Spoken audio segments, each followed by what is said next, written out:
What's up, everybody? Coach White here with SFBA Sports Performance. And so this conversation today is it's less about exercise technique or modifications for exercise, but it's more about a question or comment that I get a lot. Hey, coach, my kid is doing XYZ, so they can't do strength training. So we'll see you next time. And I'm like, okay, cool. If you made up your mind, then that's your decision. I can't stop that. However, let me tell you why we might need to dial that back a little bit.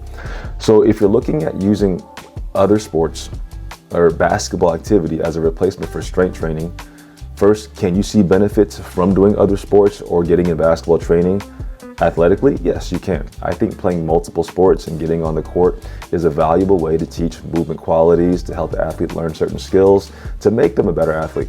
However, there is a certain limit, right? If I am a certain size, or if I have certain strength qualities or mobility qualities or things like that, it is going to put a limit on my ability to be athletic in the sport. So if I'm trying to take an athlete that is here and I want to get them to here, there are a couple of things. Number one, it could be his basketball IQ, it could be his basketball skill, it could also be just physically, does he or she have the ability to do the things that will elevate them to this level? And a lot of that comes with the athlete lacks certain strength qualities, they lack certain movement qualities, they don't understand how to move properly. So that's something you're not going to get so much through basketball skills training. And when I work with athletes in strength training, my focus is not to teach you basketball skill. It's to make your body better. So when you do go back to basketball, you can do those skills better and you can handle the demands that those skills place on the body, specifically when it comes down to reducing chances of injury. I get a ton of parents that text me throughout the year. Hey coach, my kid's gonna have to miss today. Their leg hurts, their knee, their hamstring, their this, their that. And I'm like, okay, great. So you had all this time prior to the season and you did nothing to help your athlete get ready for the physical demands that they're gonna have. So now you're gonna take off numerous practices. And let's see if we can minimize that early, right? By getting your athletes working out, by doing things that can help them get stronger, reduce chances of injury, strengthen the muscles that they're going to need to strengthen so that those muscles can take over the stress more so that it doesn't impact things like their knees and their ankles and their hips and then whatever else. And this is what I'm talking about when it comes down to strength training. If you're doing basketball work, it's like just driving a car. Yes, you're driving the car, but if you never get it in for the maintenance or upgrade the certain pieces, then the car eventually is going to say, I ran out, I'm done, I can't take it no more. So athletes are the same way. We're trying to do things that increase strength in areas that are required for the game of basketball, because basketball needs you to be athletic, and the demands that you're going to place onto the body with the running, the jumping, the contact, the bumps, the Euro steps, the side to side, all that stuff puts wear and tear. And if you don't place the body in situations where it can get stronger to improve those areas that need it, then you're going to run into a situation where your child burns out early, they run into injuries, a lot of soreness, and then you're going to take off practices, and then you take off practices, you go to games and wonder why your kid doesn't play. It's because they're unprepared, because you took off these practices, because you didn't do the things today to make sure that they were ready to play the sport. Now, can we prevent injuries? No, we can't. Injury prevention is really a false term.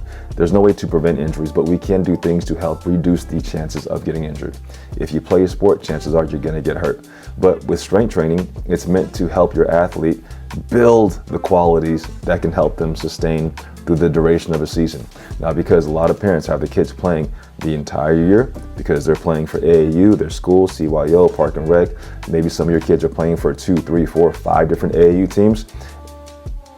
Again, I think that's excessive, but because this is the world that we live in where people think more is better versus dosing in the proper things, all right, we have to kind of live in a world where we're trying to help kids survive through this constant thing. I hear parents all the time, my kid needs more games, more games, more games, more games, more games. And I'm like, okay, cool, they need more games, but what are you doing to make sure your athlete can sustain the impact and the workload they're putting on the body through all these extra games and all these different AAU teams you have them playing on?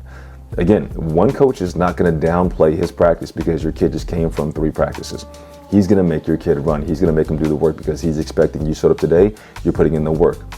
So if that's the case, your kid is taking on exponentially a larger amount of workload. And if all you're doing is just using their body and putting in the work through the basketball training, you're not doing the things that you would get in strength training that would help them manage that type of workload, that would help them limit chances of getting hurt. The greater they work, the more fatigue sets in. The more fatigue sets in, the less quality movements they'll provide. But if I can help the body sustain that more, that's what we're talking about, reducing those chances of injuries and also improving the body's ability to do the skill work better. So if you're looking at strength training and wondering how is it beneficial, it is extremely beneficial. Now, if this were maybe 15, 20 years ago, I would say not necessary. Most kids would just play for fun. They'd have their school team, park and rec. They'd have their 1-2 practices a week, and it was all for fun and just enjoying the game. But because we've gone into this world where every kid wants to be on an AAU team, every parent needs to feel some prestige because my kid plays for these many teams and they're wanted by this program and this and this and that. And so they're going to do all these trainings and all these teams and all this. So now if we're exposing kids to this much work, if we're exposing kids to this much time on the court, if we're exposing kids to this much basketball training and games, you have to look at how do I make sure that my athlete is physically preparing and maintaining their body to sustain the workload that we're putting on them. So I hope this video made sense. I know I kind of went off right here. Again, no script. I'm just kind of not rambling in a way, but I'm just kind of giving my 2 cents.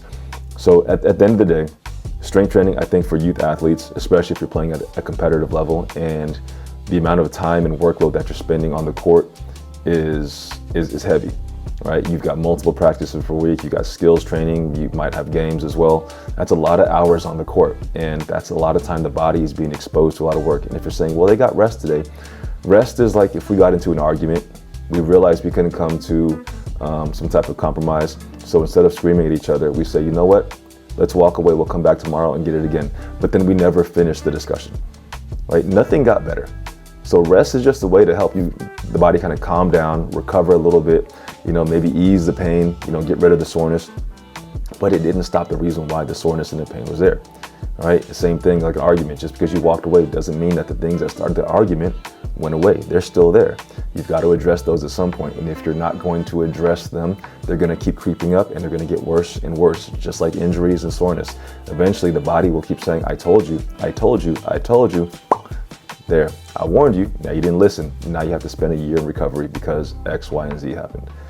So hope that makes sense. I know it was a lot of me talking for 8 minutes, but again, if you know me, I just like to talk a lot. So if you have any questions about strength training for youth athletes, things like that, please hit me up. Go to our Instagram page, SFBA Sports Performance, and shoot me a message. Peace.